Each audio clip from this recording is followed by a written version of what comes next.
تھپڑ اتنا شدید تھا کہ دونوں گالوں کے ساتھ دماغ بھی سنسنا اٹھا تھا۔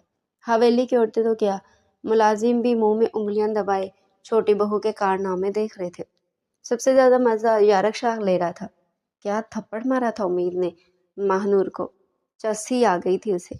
وہ تو جیسے اس کے تماشا دیکھنے کے لیے اسے لایا تھا۔ تم نے مجھے تھپڑ مارا؟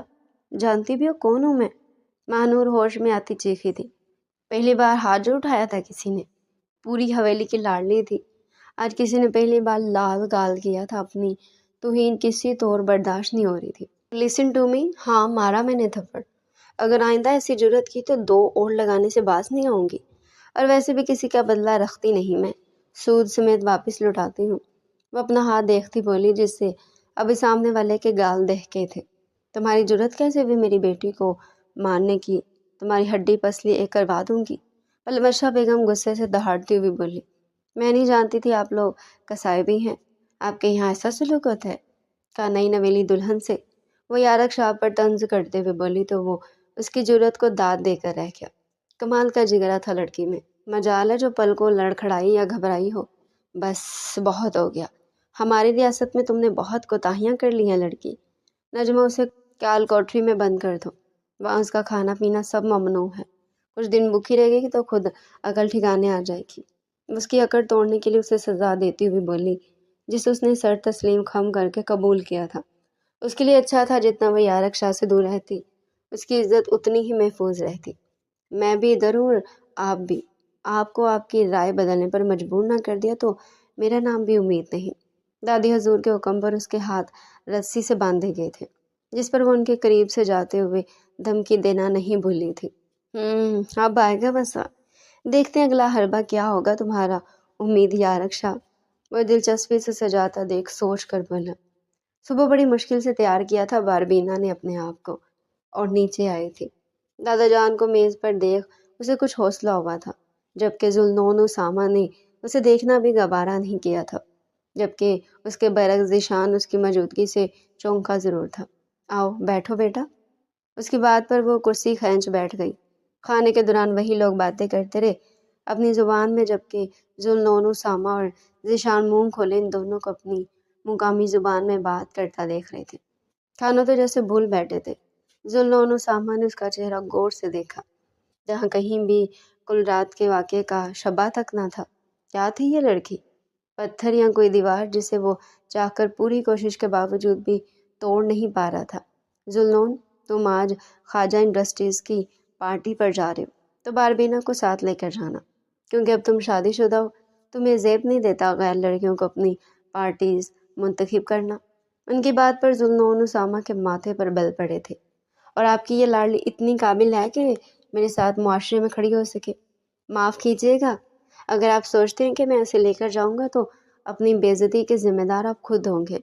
یہ محترمہ اردو زبان تو بول نہیں سکتی، وہاں کسی نے انگریزی میں سوال کیا تو اپنا سموہ لے کر رہ جائیں گی۔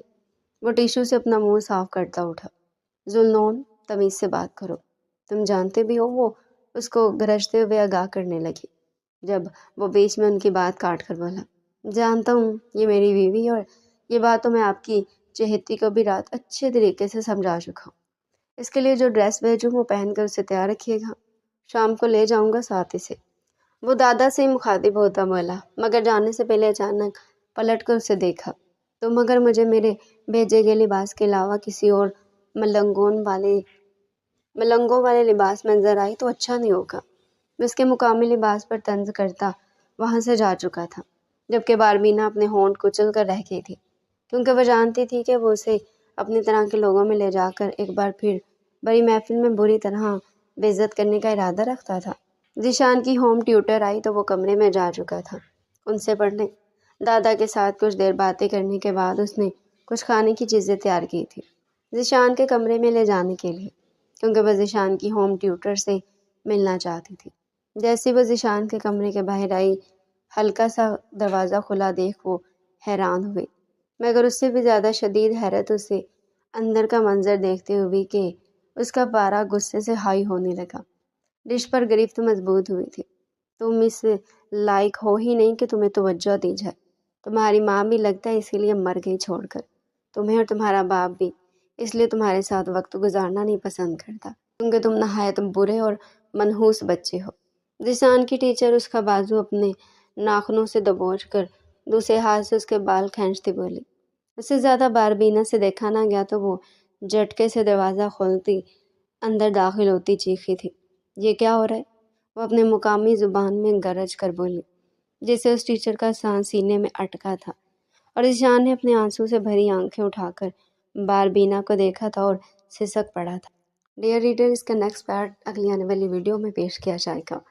چینل کو سبسکرائب کریں، ویڈیو کو لائک کریں، تاکہ جب نیکسٹ پارٹ آئے تو اس کا نوٹیفیکیشن آپ لوگوں کو سب سے پہلے ملے۔